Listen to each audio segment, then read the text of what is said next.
ಬನ್ನಿ ಬಗ್ಗೆ ಇನ್ನಷ್ಟು ಹೆಚ್ಚಿನ ಡೀಟೇಲ್ಸ್ ಕೊಡ್ತಾರೆ ನಮ್ಮ ಪ್ರತಿನಿಧಿ ಆನಂದ್ ಬೈದನಮನೆ. ಇದೀಗ ನಮ್ಮ ಜೊತೆಗೆ ನೇರ ಸಂಪರ್ಕದಲ್ಲಿದ್ದಾರೆ. ಆನಂದ್, ಇದೀಗ ಕುಂಭಮೇಳಕ್ಕೆ ಸರ್ಕಾರದ ದುಡ್ಡಿನಲ್ಲಿ ಪ್ರವಾಸಕ್ಕೆ ಹೋಗೋದಕ್ಕೆ ನಿರ್ಧಾರವನ್ನ ಮಾಡಿದ್ದು, ಪ್ರಮುಖವಾಗಿ ಇದೀಗ ವಸತಿ ಇಲಾಖೆಯಿಂದ ಈ ರೀತಿಯಾಗಿರುವಂತಹ ಒಂದು ನಿರ್ಧಾರಗಳಾಗಿದ್ದು, ಏನೇನು ಬೆಳವಣಿಗೆ ಆಗಿದೆ, ಯಾವ ಕಾರಣಕ್ಕೆ ಈ ಒಂದು ಪ್ರವಾಸ ರದ್ದಾಗಿರೋದು?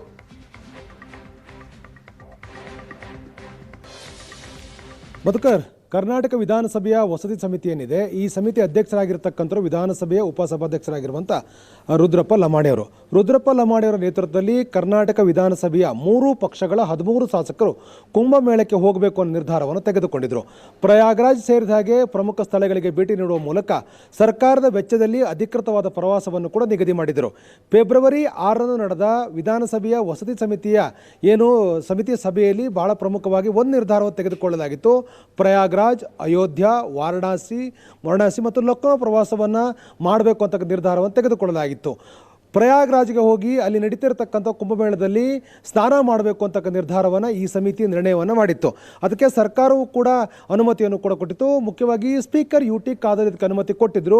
ಹಣಕಾಸು ಇಲಾಖೆಯು ಕೂಡ ಇದಕ್ಕೆ ತಗಲ್ತಕ್ಕಂಥ ಲಕ್ಷಾಂತರ ರೂಪಾಯಿ ವೆಚ್ಚವನ್ನು ಕೂಡ ಭರಿಸಲಿಕ್ಕೆ ಸಹಮತವನ್ನು ವ್ಯಕ್ತಪಡಿಸಿದಂಥ ಹಿನ್ನೆಲೆಯಲ್ಲಿ ಫೆಬ್ರವರಿ 23, 24, 25ರಂದು ಪ್ರವಾಸವನ್ನು ನಿಗದಿ ಮಾಡಲಾಗಿತ್ತು. ಆದರೆ ಈಗ ಆ ಪ್ರವಾಸ ರದ್ದಾಗಿದೆ. ಅದಕ್ಕೆ ಬಹಳ ಪ್ರಮುಖವಾಗಿರುವಂಥ ಕಾರಣ ಅಂತಂದರೆ ಪ್ರೋಟೋಕಾಲ್ ಫಾಲೋ ಮಾಡಲಿಕ್ಕೆ ಸಾಧ್ಯ ಆಗಲ್ಲ ಅಂತೇಳಿ ಉತ್ತರ ಪ್ರದೇಶ ಸರ್ಕಾರ ಅಧಿಕೃತವಾಗಿ ಕರ್ನಾಟಕ ವಿಧಾನಸಭೆಗೆ ಒಂದು ಸಂದೇಶವನ್ನು ರವಾನೆ ಮಾಡಿದೆ. ಆ ಕಾರಣಕ್ಕಾಗಿ ಈ ಪ್ರವಾಸ ರದ್ದಾಗಿದೆ. ಕರ್ನಾಟಕದ ವಿಧಾನಸಭೆಯ 3 ಪಕ್ಷಗಳ BJP, JDS, ಕಾಂಗ್ರೆಸ್ನ ಸದಸ್ಯರುಗಳು 13 ಸದಸ್ಯರು ಪ್ರಯಾಗ್ರಾಜ್ಗೆ ಪ್ರವಾಸವನ್ನು ಮಾಡಬೇಕು ಅಂತ ನಿರ್ಧಾರ ತೆಗೆದುಕೊಂಡಿದ್ದರು. ಈ ಪ್ರವಾಸ ಮಾಡಲಿಕ್ಕೆ ಪ್ರೋಟೋಕಾಲ್ಗಳನ್ನು ಉತ್ತರ ಪ್ರದೇಶ ಸರ್ಕಾರ ಕೊಡಬೇಕು ಅಂತ ರಿಕ್ವೆಸ್ಟನ್ನು ಮಾಡಲಾಗಿತ್ತು. ವೈಯಕ್ತಿಕವಾಗಿ ಶಾಸಕರುಗಳು ಹೋದರೆ ಪ್ರೋಟೋಕಾಲ್ ಸಿಗೋದಿಲ್ಲ, ಸಹಜವಾಗಿ ಒಂದಷ್ಟು ಒತ್ತಡಗಳಿರುತ್ತೆ, ಒಂದಷ್ಟು ಗೊಂದಲಗಳಾಗತ್ತೆ ಅನ್ನುವಂಥ ಹಿನ್ನೆಲೆಯಲ್ಲಿ VVIP ಟ್ರೀಟ್ಮೆಂಟಲ್ಲಿ ಹೋಗಿ ಸ್ನಾನ ಮಾಡ್ಕೊಂಡು ಬರಬೇಕು ಅಂತಕ್ಕಂಥ ಲೆಕ್ಕಾಚಾರವನ್ನು ಈ ಶಾಸಕರುಗಳು ತೀರ್ಮಾನ ತೆಗೆದುಕೊಂಡಿದ್ದರು. ಅದಕ್ಕೆ ಬೇಕಾದ ನಿರ್ಣಯ ಕೂಡ ಆಗಿತ್ತು. ಸ್ಪೀಕರ್ ಖಾದರ್ ಕೂಡ ಸಹಮತವನ್ನು ವ್ಯಕ್ತಪಡಿಸಿದರು. ಹಣಕಾಸು ಇಲಾಖೆ ದುಡ್ಡು ಕೊಡಲಿಕ್ಕೆ ಸಹಮತವನ್ನು ಕೂಡ ವ್ಯಕ್ತಪಡಿಸಿತು. ಹೀಗಾಗಿ ಈ ಪ್ರವಾಸ ನಿಗದಿಯಾಗಿತ್ತು. ಆದರೆ ಉತ್ತರ ಪ್ರದೇಶ ಸರ್ಕಾರ ಅಧಿಕೃತವಾಗಿ ನಿಮ್ಮ ಪ್ರವಾಸಕ್ಕೆ ಅನುಮತಿ ಕೊಡೋಕ್ಕಾಗೋದಿಲ್ಲ, ಪ್ರೋಟೋಕಾಲ್ ಫಾಲೋ ಮಾಡಲಿಕ್ಕೆ ಸಾಧ್ಯ ಇಲ್ಲ ಅಂತೇಳಿ ಸಂದೇಶ ರವಾನೆ ಮಾಡಿದೆ. ಯಾಕೆಂತಂದರೆ ಉತ್ತರ ಪ್ರದೇಶ ವಿಧಾನಸಭೆಯ ಕಲಾಪ ನಡೀತಾ ಇದೆ.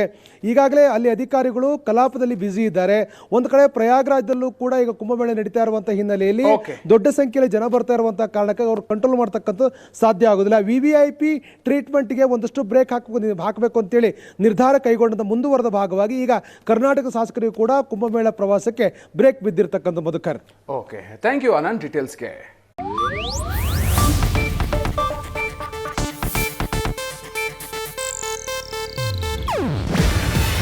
ಇದು ಏಷ್ಯಾನೆಟ್ ನ್ಯೂಸ್ ನೆಟ್ವರ್ಕ್ ಪ್ರಸ್ತುತಿ.